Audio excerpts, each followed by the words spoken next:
From the Presidential Palace, Manila, Dateline Malacañang.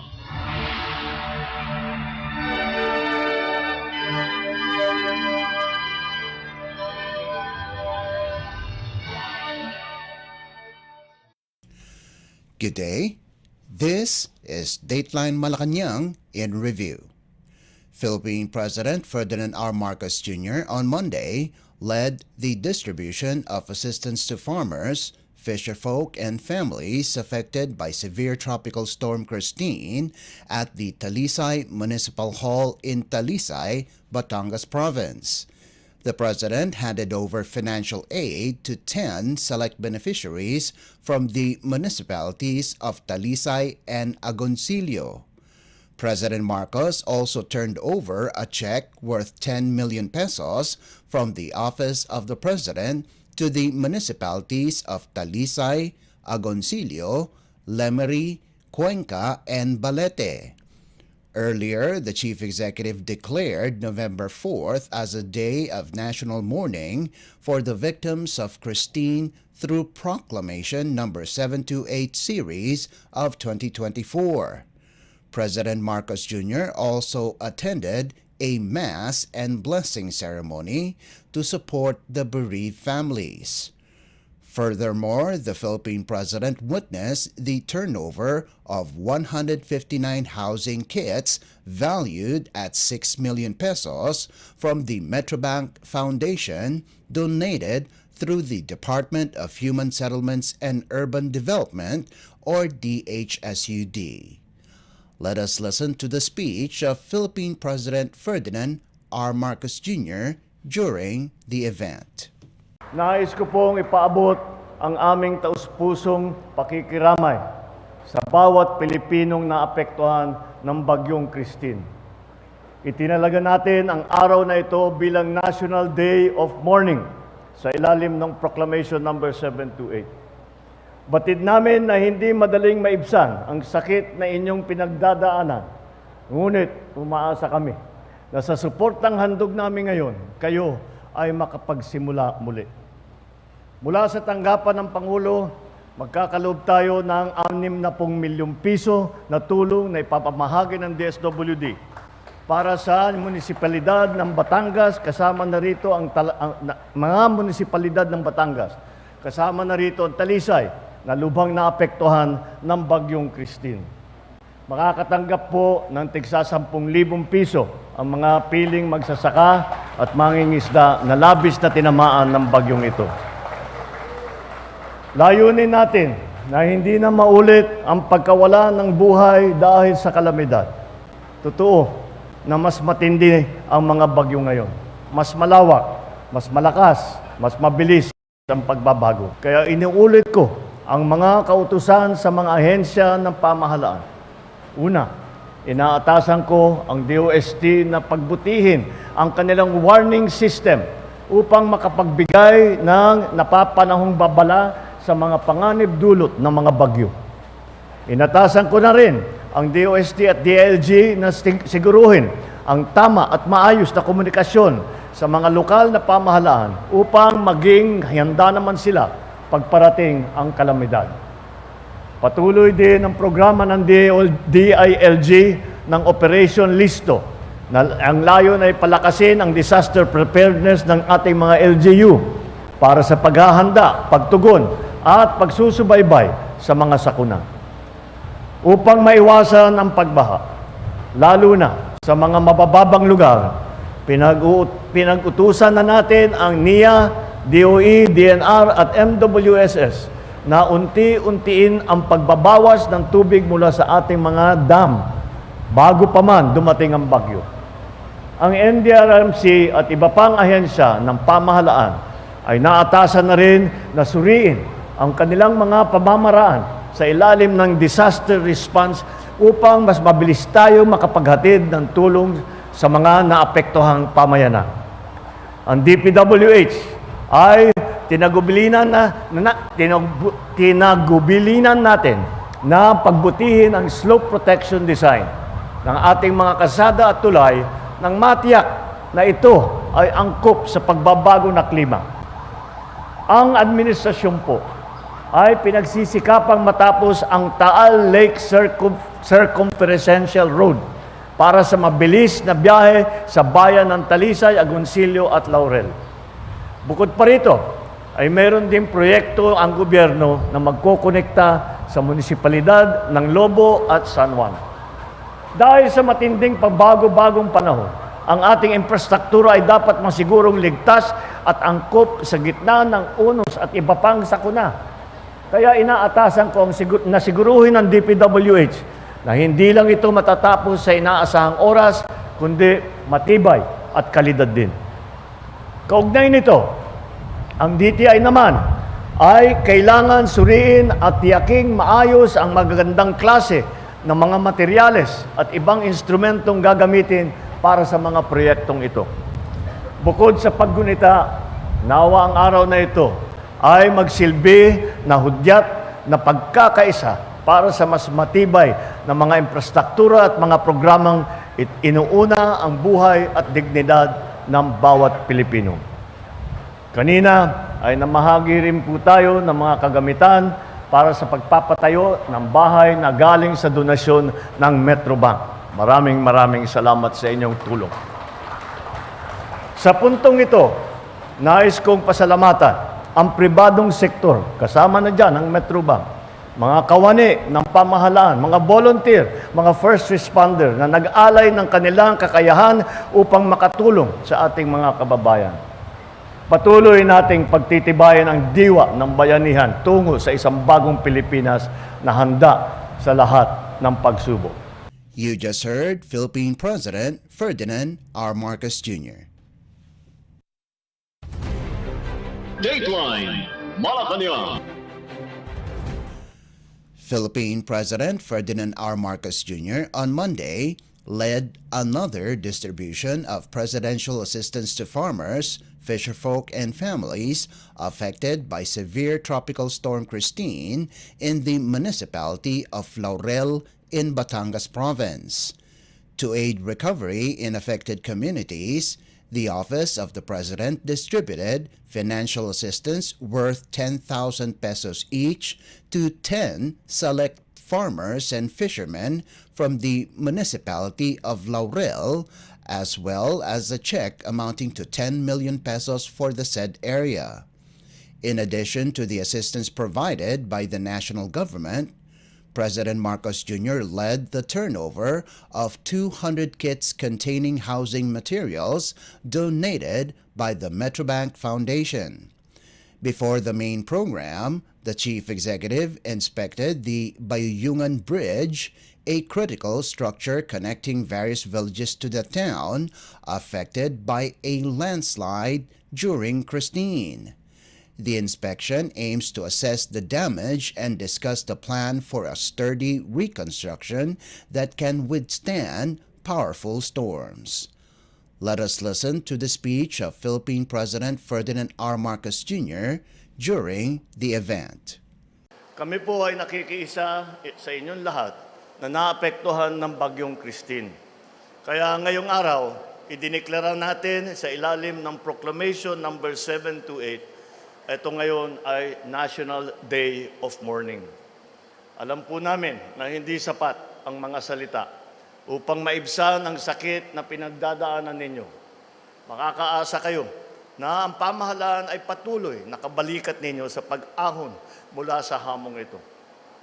Ang tanggapan ng Pangulo sa pamamagitan ng DSWD ay magbabahagi ng 60 milyong piso na tulong sa 6 na munisipalidad ng Batangas kasama ang bayan ng Laurel.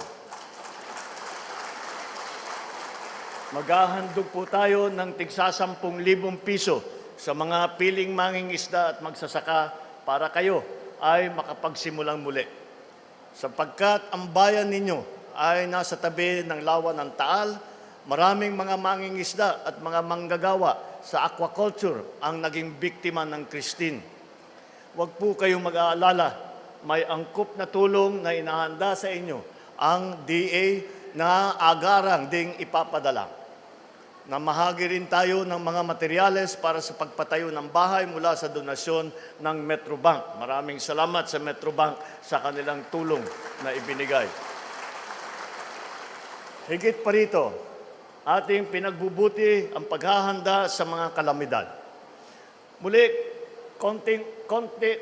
kong uulitin, sa mga ahensya ng pamahalaan, pag-ibayuhin ang paghahanda laban sa baha at sa landslide.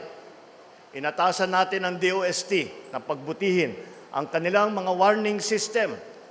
Nagbibigay na tagubilin na rin ako sa mga ahensya na gawing standard operating procedure na ang mga dahan-dahan na pagpapalabas ng tubig mula sa mga dam bago pa man dumating ang bagyo nang maiwasan ang matinding pagbaha. Nagbigay direktiba na rin tayo sa DPWH, DNR at iba pang mga ahensya na rebisahin ang mga flood control master plan. Ito ay upang kayanin ng mga infrastruktura natin ang matinding pagbaha na nangyari kada 100 taon, ngunit ngayon ay nagiging mas madalas na.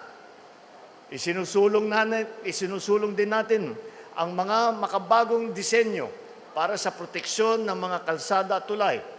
At tinitiyak na ang mga ito ay maging matibay at angkop sa ating klima.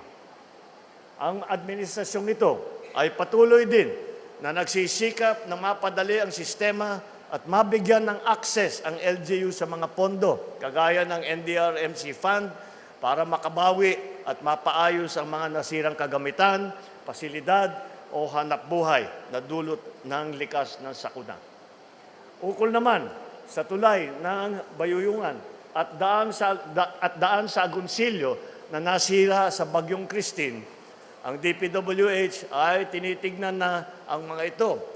Inaatasan ko rin sila na gawing prioridad ang pagpapagawa ng mga infrastrukturang ito laban sa magawa sa lalong madaling panahon. Ang plano ng DPWH para may dadaanan habang habang inaayos yung tulay ninyo, ay maglalagay sa tabi ng tulay, maglalagay po tayo ng spillway para kahit papano may madaanan kayo hanggat matapos namin ayusin ang tulay. Pagsisikapin natin ang pagbangon ng Batangas. Ating titiyakin na tatapusin natin ang mga proyektong infrastruktura sa lalawigan katulad ng Taal Lake Circumferential Road na magkokonekta sa bayan ng Laurel, Talisay at Agoncillo, pati na sa Lobo, Malabrigo, San Juan, Laia Road Project. Hindi lang sapat na ang mga proyektong infrastruktura ay matapos ng DPWH sa inaasahang oras. Kailangan din na ang mga materyales at ang mga pagkakagawa ng mga proyektong ito ay tiyak na dekalidad, ligtas at makakatagal sa pagbabagong panahon. Kaugnay nito, inaatasan ko rin ang DTI na pagtutuunan ng pansin ang mga materyales at instrumentong gagamitin sa pagpapatayo ng mga ito. Ang ginagawa po natin sa Batangas, gagawin po natin sa lahat ng mga lugar na niragasa ng Christine at ng Leon. Kung gaano kalawak ang pinsala ng mga bagyo, ganun din ang ating magiging pagresponde. Kung gaano sila kalakas, ganun din ang pagsusumikap nating ibangon ang mga bayang nasa lanta. Bagamat matagal nang umarangkada at patuloy ang daloy ng mga tulong sa mga probinsyang tinamaan, pupuntahan ko pa rin sila upang personal na pangasiwaan ang paghatid paghatid nito at pag-iinspeksyon ng mga gawain na may kinalaman sa rehabilitasyon. Pagdating sa kalamidad, hindi po ako makukontento sa mga ulat na pinapadala sa akin. Ang gusto ko lagi ay personal na matunghayan kung totoo nga na umuusad ang mga pagbangon sa mga nasalantang lugar. Sa pambansa at lokal na pamahalaan, sa lahat ng bumubuo sa pamayanan at sa bawat mamamayang Pilipino. Ipagpatuloy natin ang pagkakaisa para masiguro ang kaligtasan ng lahat ng ating mga kababayan. Nagpapasalamat ako sa lahat na tumutulong at nagpakita ng kanilang kakayanan para sa kapakanan ng ating kapwa. Salamat ulit sa Metrobank at iba pang pribadong sektor na nagbigay ng mga donasyon at patuloy na tumutulong sa lahat ng mga naapektuhan ng bagyo. Sama-sama po tayong magtanim ng pag-asa at magtulungan para sa mas ligtas, handa at progresibong bagong Pilipinas. You just heard Philippine President Ferdinand R. Marcos Jr. Dateline Malacañang. Philippine President Ferdinand R. Marcos Jr. on Monday engaged in a productive discussion with Prime Minister Anwar Ibrahim of Malaysia via phone call at the study room in Malacañang Palace. During their conversation, the President expressed his deepest gratitude to Prime Minister Ibrahim for Malaysia's valuable assistance and support to the country in the aftermath of severe tropical storm Christine and super typhoon Leon.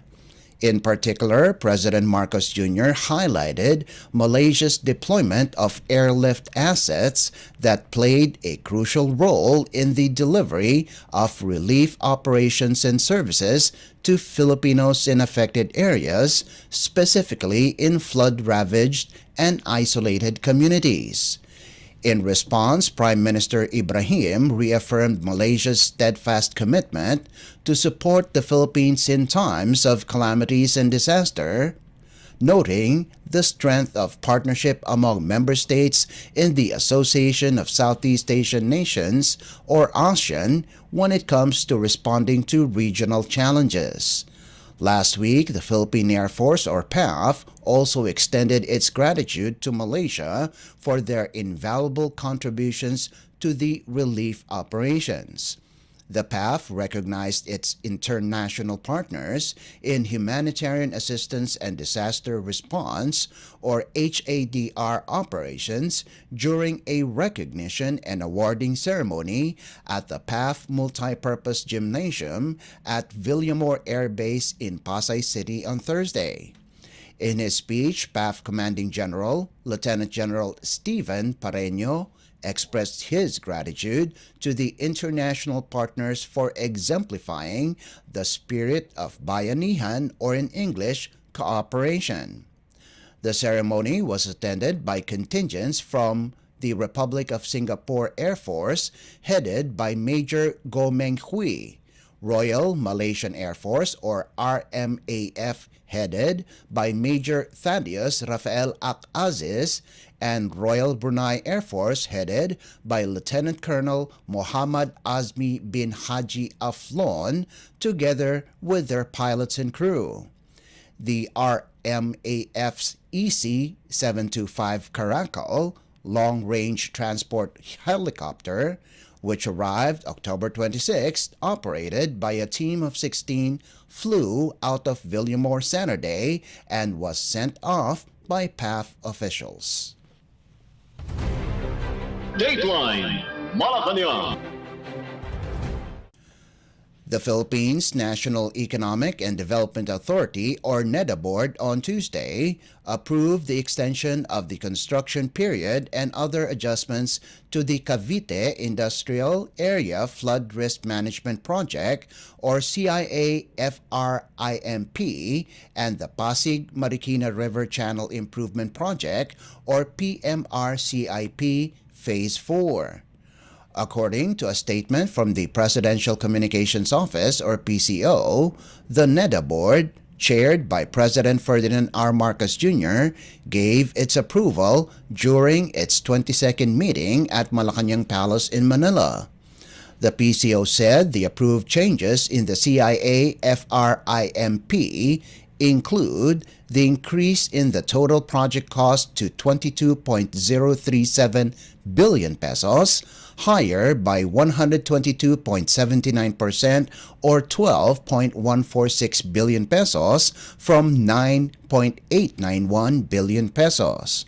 The NEDA board also approved the 65-month extension of the project's implementation period starting from April 2025 until September 2029, the PCO said, adding it has been adjusted from the original October 2019 to April 2024.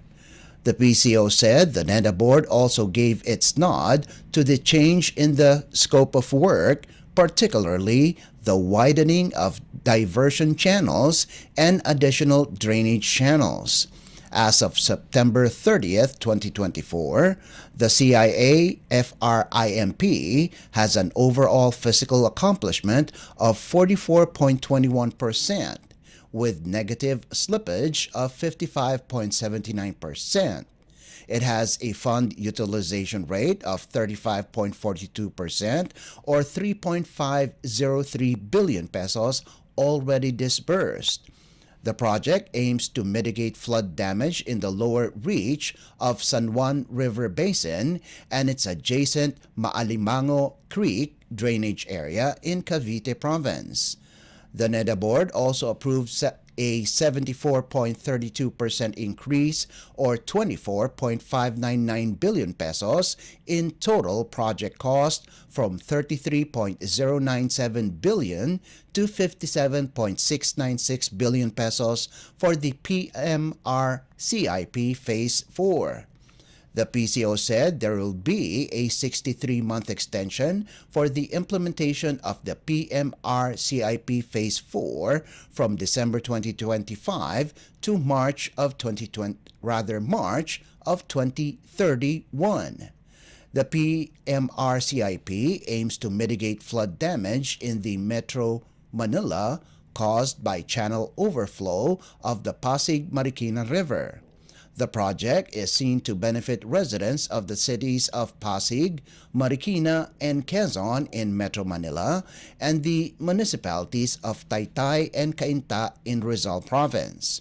Department of Public Works and Highways, or DPWH Secretary Manuel Bonoan said that the design of the project helped in stopping spillover during the recent typhoons. Apart from the changes in the two flood control projects, the NEDA board also approved the implementation of the locally financed Philippine International Exhibition Center project and the acquisition of 40 units of fast patrol crafts to be funded through Official Development Assistance or ODA. Dateline Malacañang. To jumpstart rehabilitation and recovery efforts for farmers, fisherfolk, and families affected by Christine in Camarines Sur Province, Philippine President Ferdinand R. Marcos Jr. led the distribution of presidential assistance amounting to 10,000 pesos each to select beneficiaries from 15 municipalities during a ceremony at the Fuente Camsur Sports Complex in Pili, Camarines Sur.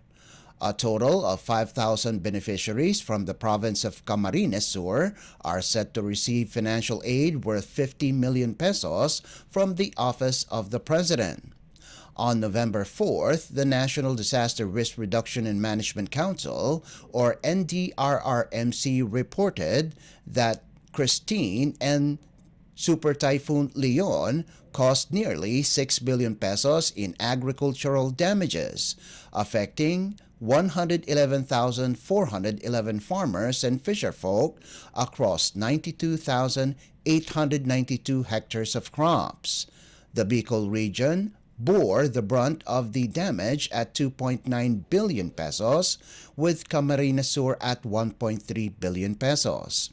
President Marcos Jr. declared November 4, 2024, a day of national mourning for the victims of Christine. Let us listen to the speech of Philippine President Ferdinand R. Marcos Jr. during the event. Narito po ako muli upang personal na maghatid ng mga karagdagang tulong para sa mga kababayan nating lubhang naapektuhan ng Bagyong Christine dito sa Camarines Sur.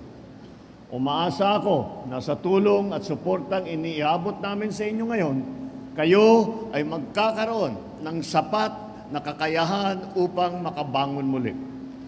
Naglaan po ng 50 milyong piso ang tanggapan ng Pangulo na ipapamahagi ng DSWD sa mga naapektuhan ng bagyo. Makakatanggap ng tigsa 10,000 piso ang 5,000 magsasaka, mangingisda at iba pang pamilyang naapektuhan. Talaga pong nagpupursige tayo na maibalik sa normal ang kondisyon sa lalong madaling panahon ang mga nasirang tahanan, infrastruktura at kabuhayan nitong bagyo. Mga kababayan, hindi po na iba sa atin ang madaanan ng bagyo. Ngunit itong nakaraang hagupit ng bagyong Christine, talagang ang lawa ng pinsala. Tayo po ay nakakaranas ng talaga ng epekto ng tinatawag na climate change. Hindi lang po ang Pilipinas ang tinatamaan ng matinding pagbabago ng panahon nito, kung hindi sa buong daigdig ay nakikita natin ganito rin ang nangyayari. Kaya kailangan natin gumawa ng masusi at maagap na solusyon upang hindi na muling mangyari ang ganitong kalaking pinsala dala ng mga bagyo. Nagbigay ako ng direktiba sa bawat ahensya ng gobyerno na gumawa ng mga estratehiyang akma sa ating pangmamalawakang batinding pagbaha at maiwasan na ang ganyang klaseng baha sa kabila ng inaasahang pagbabago ng panahon. Inatasan ko ang DPWH na muling pag-aralan ang Bicol River Basin Development Program. Hulyo nitong taon ay nakumpleto na ng Department of Public Works and Highways ang updating, ang pagbabago ng Master Plan at Feasibility Study ng Bicol River Basin upang gawin itong akma sa mga hamon ng pagbabago ng klima natin. Sa kasalukuyan ay inaayos na ang detailed engineering design na inaasahang masisimulan sa first quarter na susunod na taon. Next year, pagsimula ng pagpasok ng New Year na 2025 ay masisimulaan na natin itong ating mga ginawang plano para hindi na ganito kalala ang pagbabaha sa Bicol River Basin. Inatasan ko ang DPWH, DNR at DILG na makipagtulungan kasama ang lokal na pamahalaan upang maging integrated at future-proof ang kanilang mga plano at proyekto para sa Bicol River Basin. Ngunit ang mga proyektong ito ay mababaliwala kung hindi naman ito magtatagal, lalo na ngayon na ang kalaban natin ay ang matinding pagbabago ng panahon. Bakit ko sinasabi yun? Dahil sa buong kasaysayan ng Pilipinas, hindi pa tayo nabuhusan ng ganitong karami, ganitong kabigat na ulan. Dahil wala naman tayong climate change noon. Ngayon, nandito na po ang climate change. Kagaya ng aking sinasabi, kung maaari lang, papalitan natin ang panahon, papalitan natin yung weather. Ngunit hindi pa natin kayang gawin yun. Kaya paghahandaan na lang muna natin para matiyak na hindi naligtas ang mga taga-Kamsur at lahat ng ating mga kababayan na inaabutan at tinatamaan ng mga malalakas na bagyong ganito. Kaya sa DPWH, DOTR, DTI at iba pang ahensya, dapat masiguro natin na ang infrastruktura ay matitibay at pinag-aralan ng mabuti. Suriin ninyo ang mga materyales na gagamitin at mga proseso sa pagpapagawa ng mga ito. Para naman sa DBN, sisiguruhin na tuloy-tuloy ang pagtugon sa mga ahensya ng gobyerno sa pamamagitan ng Quick Response Fund. Lalo na at may banta pa na panibagong bagyo.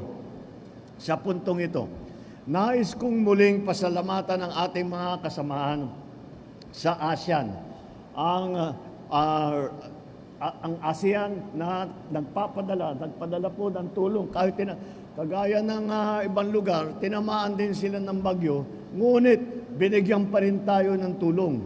Kaya't nagpadala sila ng eroplano, nagpadala sila ng gamit, pati na rin ang pribadong sektor na handang umagapay sa pagpapalawig ng mga proyekto ng pamahalaan. Mga kababayan, hangad ko na mas patibayin pa ang ating pagkakaisa at pagtutulungan para sa isang maliwanag na bagong Pilipinas. You just heard Philippine President Ferdinand R. Marcos Jr. Dateline Malacañang. As part of the government's continuing efforts to support communities affected by recent typhoons, Philippine President Ferdinand R. Marcos Jr. led the distribution of assistance to farmers, fisherfolk, and families impacted by severe tropical storm Christine at the Ibalong Centrum for Recreation in Legazpi City, Albay Province. The Office of the President and the Department of Social Welfare and Development, or DSWD, provided 50 million pesos in financial assistance to the province of Albay as it recovers from the storm's devastation. President Marcos Jr. personally distributed 10,000 pesos each to 36 select beneficiaries representing 3 cities and 15 municipalities in Albay. A total of 5,000 beneficiaries are set to receive the presidential assistance. The province of Camarines Sur and Albay in Region 5 were hit hardest by the combined impact of Christine and Leon, causing widespread flooding that damaged infrastructures and displaced a significant number of residents. Let us listen to the speech of Philippine President Ferdinand R. Marcos Jr. during the event. At ako'y nagpapasalamat sa napakainit ninyong salubong muli sa aming pagbalik. Bagamat ilang araw na lumipas, alam ko pong malaking pasakit pa rin ang iniwan ng pinsala ng bagyo sa inyong mga tahanan at pamayanan. Kaya po naparito ako upang makapagbigay ng tulong para sa inyong muling pagbangon at pagtahak ng panibagong simula. Mula sa tanggapan ng Pangulo, katuwang ang DSWD, maglalaan din po tayo ng 50 milyong piso upang matugunan ang pangangailangan ng mga naapektuhan sa 3 lungsod at 15 bayan ng Albay. Sa pamamagitan po nito, makakapaghandog po tayo ng tigsa 10,000 piso para sa mga magsasaka upang muling maitaguyod at mapalago ang inyong kabuhayan. Kasabay ng ating pagtulong sa mga naapektuhan ng Bagyong Christine, patuloy nating pinagtitibay ang ating paghahanda laban sa banta ng kalamidad. Sa bawat ahensya ng pamahalaan, paiigtingin ninyo lalo ang inyong pagsusumikap nang sa gayon ay higit natin mapaghandaan ang mga posibleng epekto ng pagbabago ng klima. Alam natin palakas ng palakas ang mga bagyo at palaki ng palaki ang pinsalang iniiwan nito. Kaya naman, ipinapatupad na natin ang mga makabagong disenyo para sa ating mga kalsada, para sa ating mga tulay. Sa DPWH, DOTR, DTI at iba pang ahensya ng pamahalaan, tiyakin ninyong dekalidad, ligtas at matibay ang mga materyales na gagamitin sa pagpapatayo ng mga infrastruktura natin. Sa gayon, magtatagal at maaasahan ito anuman ang panahon.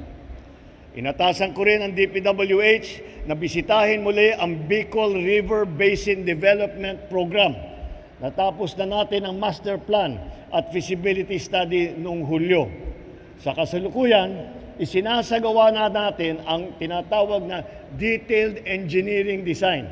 Ibig sabihin, dinidesign na talaga at ito na, hindi na yung konsepto lamang, kung hindi talaga yung drawing na yung ang itatayo natin. At inaasahan natin na itong proyekto nito ay masisimulan sa susunod na taon. Sa umpisang-umpisa pa lang, pagkadating ng bagong taon, ng 2025, first quarter ng 2025, mararamdaman na po natin na may nagsisimula na para hindi na tayo naghahabol dahil nababaha ang Bicol River Basin at lagi natin wala tayong magawa kundi mag-antay bago mawala yung tubig. Kapag nabuo po natin itong proyektong ito, unang-una, hindi na masyadong babaha at pangalawa, kung babaha man, ay mas mabilis ang labas ng tubig para lahat ng naapektuhan ay matulungan natin kaagad. Sa usapin naman ng pinansyal na suporta, pinapadali natin ang proseso upang mapabilis ang access ng mga lokal na pamahalaan sa NDRRMC Fund. Kaugnay nito, binibilinan ko ang DBM na tiyakin na tuloy-tuloy ang pagtugon sa mga pangangailangan ng ating mga ahensya sa pamamagitan ng Quick Response Fund na magagamit sa tuwing may sakuna. Ito po ang quick response, quick QRF natin. Ang katotohanan dyan, dahil sa dami ng bagyo, ay naubos na. Kaya ang ginawa natin ay nagtabi ulit tayo ng pondo para mabigyan ulit, malagyan na naman natin ng laman ang QRF natin para sa mga local governments at sa kanilang at sa inyong mga pangangailangan. Hindi tayo magpapatinag sa mga trahedyang ito. Bagkus, palalawigin pa natin ang ating paghahanda at bibilisan ang ating pagkilos upang mapigilan ang pag-ulit ng ganitong epekto ng mga kalamidad. Kaya sa pagkakataong ito, hinihikayat ko ang bawat ahensya ng pamahalaan at ang bawat Pilipino, magtulungan tayo upang matiyak na walang maiiwan sa ating labang kontra sa mga hamong dulot ng pagbabago ng klima. Sa lahat na naglalaan ng kanilang panahon, kakayanan at puso sa pagtulong sa ating mga kababayan, tanggapin po ninyo ang aking taus-pusong pasasalamat. Gayon din, hindi lang po ang mga kawani, hindi lang po ang ating mga kasama sa pamahalaan, gayon din sa pribadong sektor na walang sawang nakikiisa sa pagtiyak ng karapatan at kapakanan ng bawat Pilipino. Salamat sa inyong tulong, salamat sa inyong suporta. Sama-sama nating itatag ang isang mas handa, masagana at progresibong bagong Pilipinas. Kahit anong hamon ang haharapin natin, basta tayo ay nagkakaisa at sabay-sabay nating hinaharap at ginagawan ng paraan upang maging maayos ang buhay ng ating kababayan, magtatagumpay din po tayo. You just heard Philippine President Ferdinand R. Marcos Jr. Dateline Malacañang.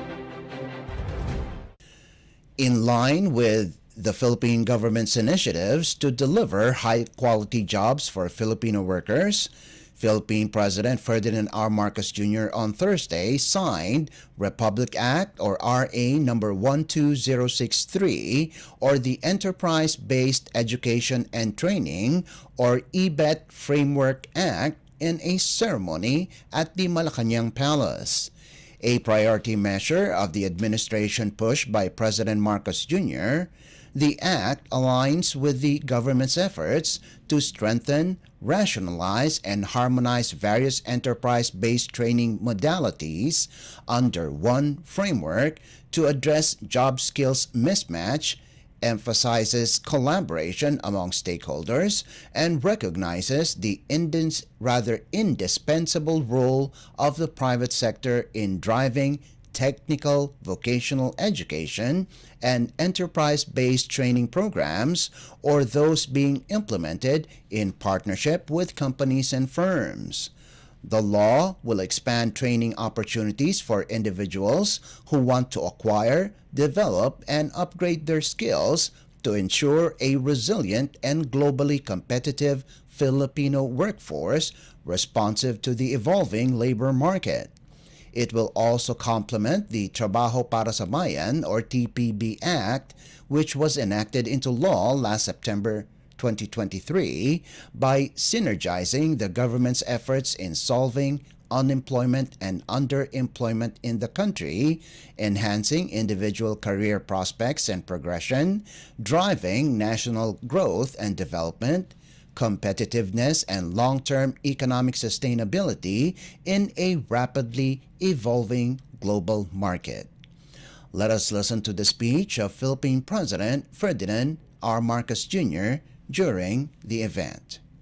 With the ceremonial signing of the Enterprise-Based Education and Training, or EBET, Framework Act, we reaffirm our commitment to addressing the skills gap in our labor force and pledge to forge a more adaptable, future-ready workforce. Through this law, we renew our focus on our most important asset, our people. The EBET Framework Act is both visionary and certainly timely. Yesterday, the PSA released the latest labor force survey, and I'm happy to note that our employment and unemployment rates improved in the past 3 months. With this law, I'm confident that we will be able to sustain and further improve these numbers. By establishing a framework on career advancement and industry-relevant skills, this law directly addresses the issues of the lack of formal training and skill mismatches, ensuring that every Filipino can contribute and benefit from our nation's growth. Of course, we have our legislative branch to thank for the passage of this law. With your support, we are taking a step towards sustainable development of our people. At its heart, the EBET Framework Act aims to provide Filipino workers with accessible and relevant skills training, bridging the capabilities of individuals with the demands of industry. By opening pathways to professional growth, employment opportunities, and entrepreneurship, we are answering the call for quality employment and fostering a globally competitive workforce. Through this act, we will harness private sector partnerships to align our training programs with real-world industry needs. The private sector will play a crucial role in ensuring that our workforce is properly equipped with the right skills to meet the demands of the industry. To further support this alignment, the EBET Framework Act harmonizes various approaches: apprenticeship, leadership, and the dual training system under one cohesive structure. Designed with inclusivity in mind, this serves as a broad range of skills and professional levels. The general EBET programs will target foundational and mid-level skills, providing participants with practical training that prepares them for immediate employment. And this is actually a key element of this EBET Act, in that we have seen so many livelihood programs that we initiated, especially at the local government level. But at the end of the livelihood programs, those who have gone through those programs still do not find employment using the skills that they had just learned. And that is why it is very important to synchronize our training and our skills training with the actual requirements of industry and the labor market. And that's why the partnership between private and public is critical. Because if we are successful in doing this, before a student or a trainee is finished with their training, there already is an available space in the labor market waiting for them, specifically defined by industry, and saying what we need are workers with these specific skills. And we will, in fact, help you to teach those skills. And once they are done with their training, then they can come and work for us. And that will address what we have all seen in all our efforts to increase labor, to increase employment. We have seen is the mismatch in terms of skills training and the labor market. This becomes particularly important in this day and age when, after the pandemic, everything has become different. And technology has advanced at a meteoric pace, and we have to keep up. and the new technologies that are being employed need to be serviced by our workers. And that is why this EBET Act is critical for achieving success in that regard. Through these programs, we prepare our people for these opportunities within just 6 months. For those seeking further advancement, apprenticeship programs will offer specialized training, building higher level competencies. Our collaboration with industry boards, technical vocational institutions, and government agencies should ensure that these competency standards remain relevant and consistently updated, preparing trainees for future roles in sectors experiencing rapid technological advancement.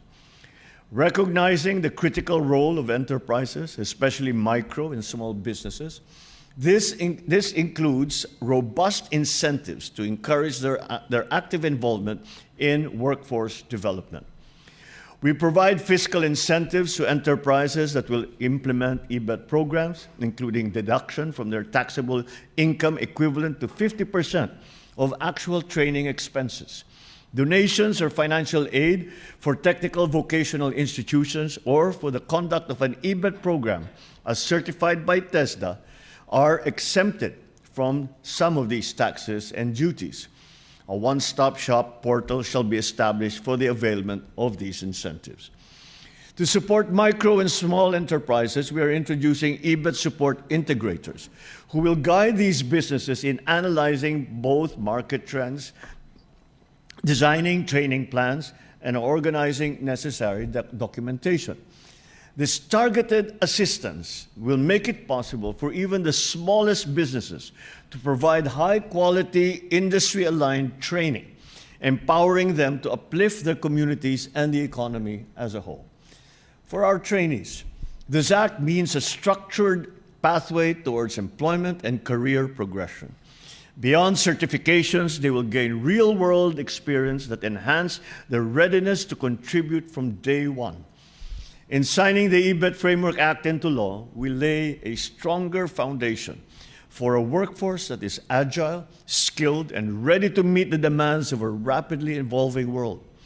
Through this legislation, we realize our vision of a nation where talent is nurtured, potential is realized, and opportunities abound for all our people.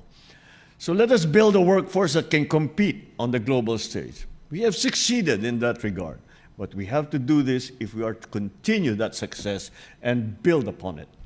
We are shaping a more inclusive, dynamic, and prosperous bagong Pilipinas, where every Filipino has a chance to grow, the chance to succeed, and the chance to contribute to a shared future that is bright for all of us.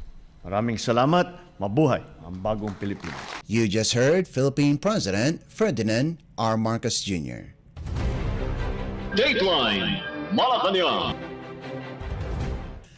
Philippine President Ferdinand R. Marcos Jr. on Thursday pledged to invest in infrastructure development to advance the defense capabilities of the Philippine Marine Corps, or PMC. The President made the commitment as he acknowledged the PMC's crucial role in defending and asserting Philippine sovereignty as well as promoting peace and development. In his speech during the PMC's 74th anniversary celebration held at the Philippine International Convention Center, or PICC, in Pasay City, the chief executive hailed the PMC for shaping the security landscape and fulfilling its mission of safeguarding the country's maritime sovereignty, countering insurgency, and stabilizing areas of conflict. President Marcos urged the PMC to embody the dedication and excellence that have long characterized the legacy of the Marines, citing the need to impart the values to the next generation to strengthen communities, reinforce citizens, and build a brighter, more prosperous future for all. The PMC, which serves as the Naval Infantry Force of the Philippine Navy, provides fire and combined arms support and undertakes coastal defense and amphibious operations. In recent years, marine operations have included humanitarian assistance and disaster response efforts. Let us listen to the speech of Philippine President Ferdinand R. Marcos Jr. during the event. First of all, congratulations to the Philippines Marine Corps on your 74th birthday.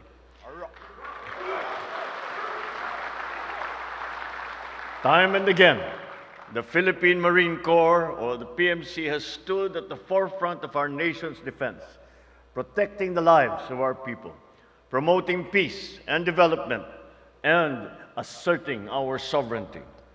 Your unwavering commitment to duty, whether on land or on sea, has been instrumental in shaping the security landscape that we continue to build on today. As we gather to commemorate your 74th birthday, it is only fitting that we reflect on your distinguished history and honor the countless sacrifices that you have made in the service of the nation. Your contributions not only ensured our safety, but have also reinforced the very foundation of our shared future. What started as a volunteer group has grown into a capable force under the Philippine Navy, entrusted with a critical mission to safeguard our maritime sovereignty, counter insurgency, and stabilize areas of conflict. From engaging communist insurgents in the 1950s to adapting to the evolving security challenges of today, your drive has never wavered. You have empowered our nation to confront complex threats and meet each challenge with greater foresight and resolve. In facing asymmetric threats, you have shown remarkable agility and focus, enabling you to execute high-stakes missions with precision. Undoubtedly, your specialized skills and tactical expertise have made you an invaluable asset in our fight against insurgency and lawless violence. When disaster and calamity strike, you also stand ready to bring swift relief and critical aid to our people. In these crucial moments, the Marine Corps steps forward to help us recover, striving to reduce the devastating impact of natural disasters on our communities.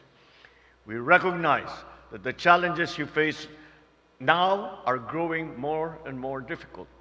To defend our islands, to secure our shores, protect our people across the archipelago, each one of these is a pivotal task. Tasks that we can learn from and find fulfillment in.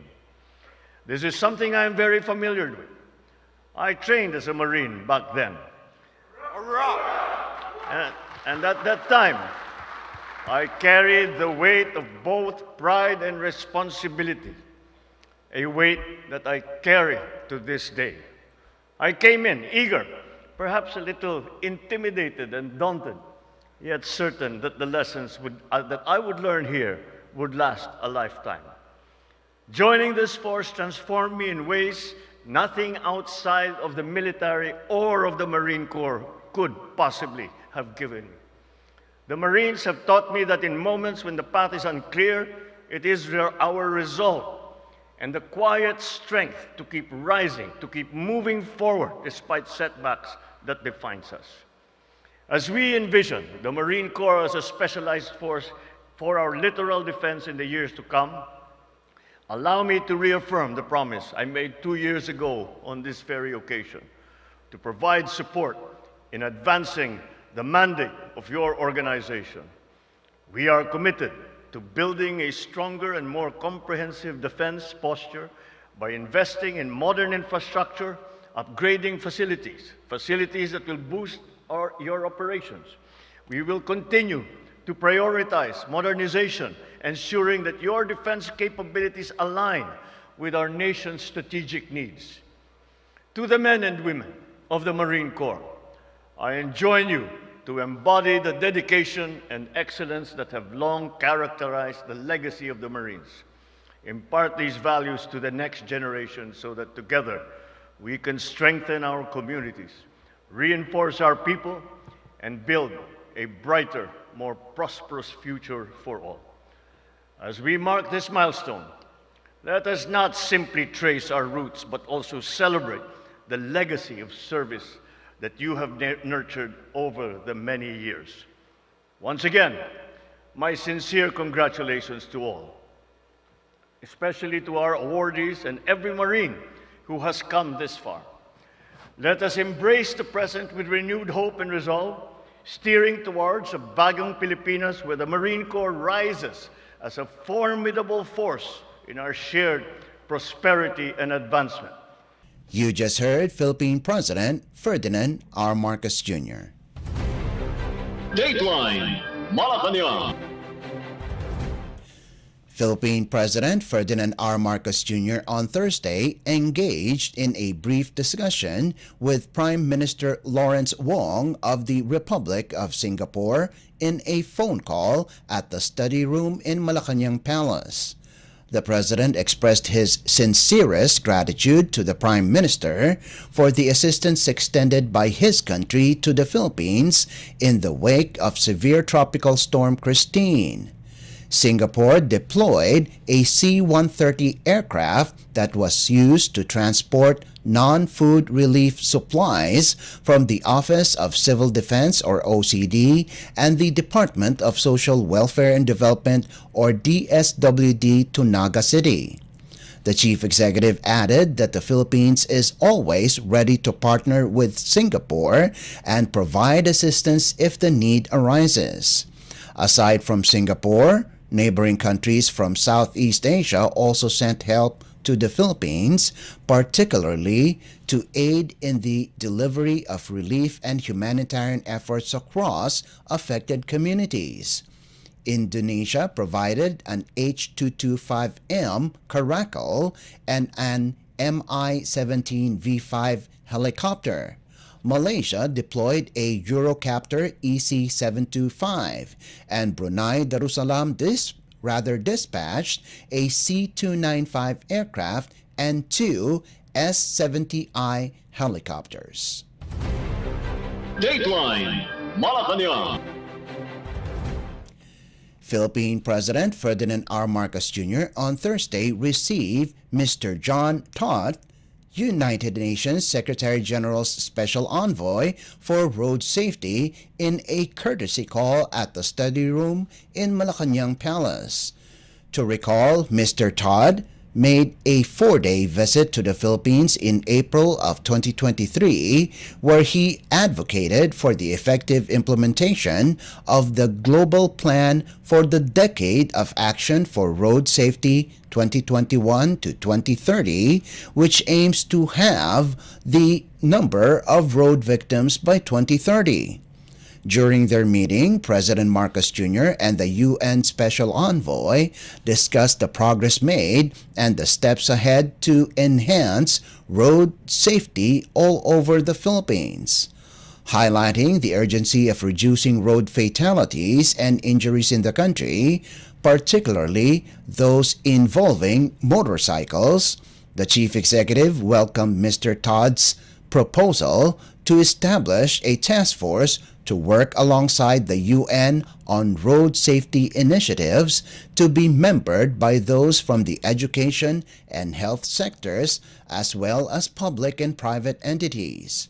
On Mr. Todd's recommendation to produce more durable helmets to ensure riders' safety, the chief executive emphasized that collaboration between the government and the private sector is essential to ensure a stable market. President Marcos added that this initiative could potentially involve government subsidies to reduce costs, encouraging riders to use helmets that meet safety standards.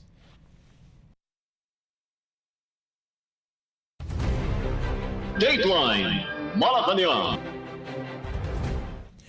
And finally, Philippine President Ferdinand R. Marcos Jr. on Friday formally signed the Philippine Maritime Zones Bill and the Philippine Archipelagic Sea Lanes Bill into two laws in a ceremony at Malacañang Palace.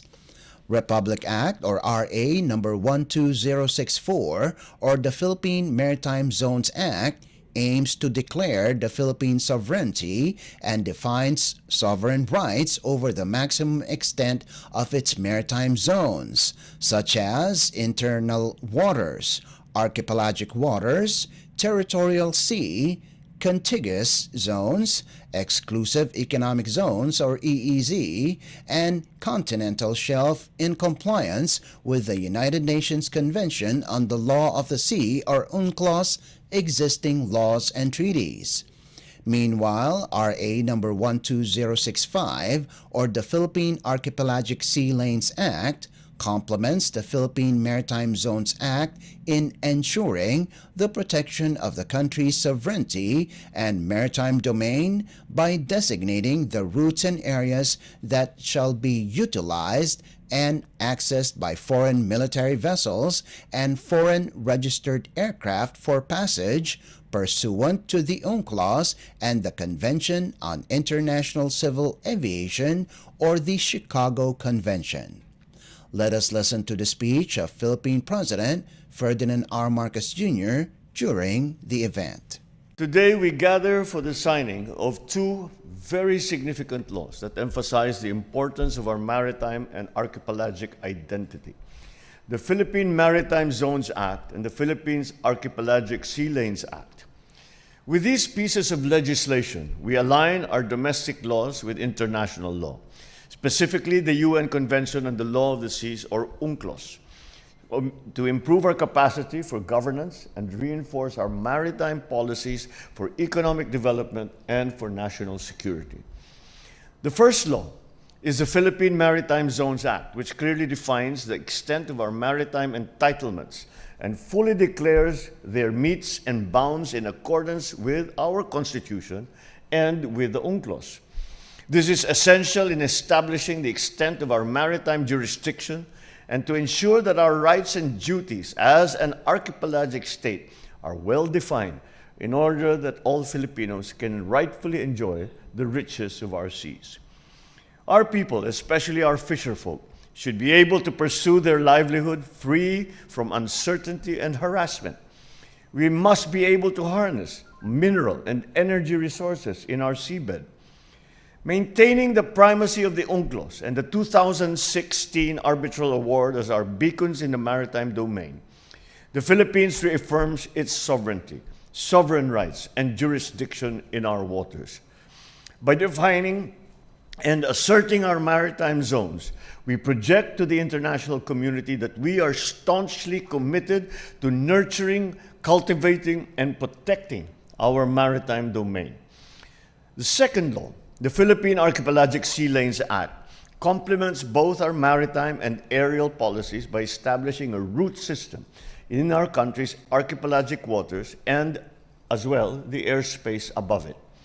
The designated archipelagic sea lanes and air routes aim to facilitate safe passage for foreign ships and aircraft without compromising our national security, nor diminishing our capacity for good environmental stewardship. These sea lanes will offer continuous, expeditious, and unobstructed transit for vessels and air transport, while obliging them to comply with navigational regulations and procedures, as well as with the air rules of flight safety and protocols. We are committed in implementing these ASLs in faithful accordance with the process found in the UNCLOS, while firmly upholding the principles of reciprocity and mutual respect amongst states.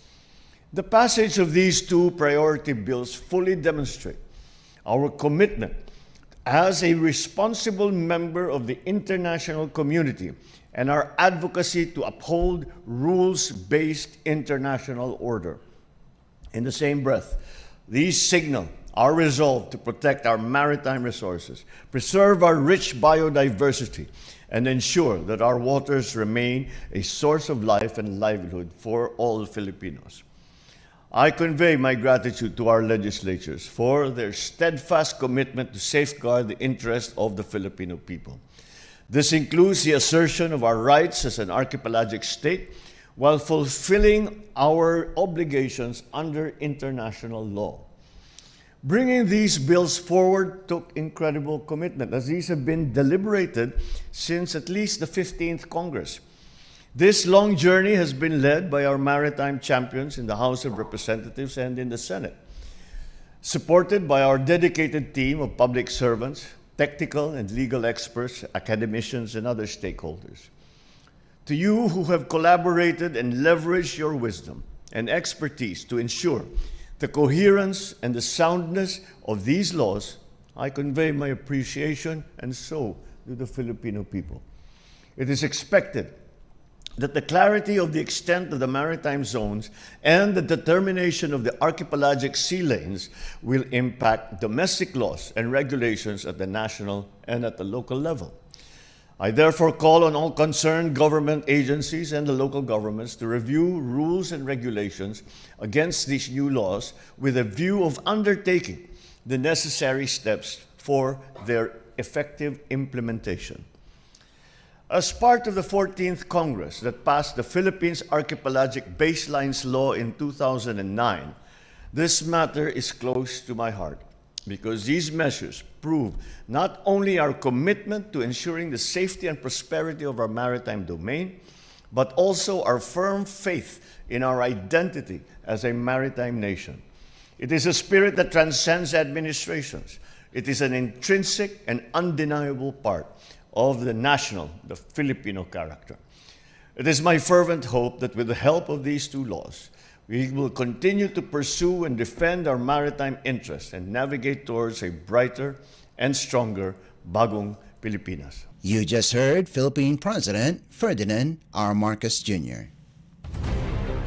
Dateline Malacañang. Before we conclude our program, Radyo Pilipinas World Service of the Presidential Broadcast Service is heard over the following shortwave frequencies: 9.475 MHz, 15.640 MHz, and 17.820 MHz. You can also visit our Facebook page and YouTube channel at Radyo Pilipinas World Service. You will be able to hear and view our Filipino and English programs, including news updates here in the Philippines.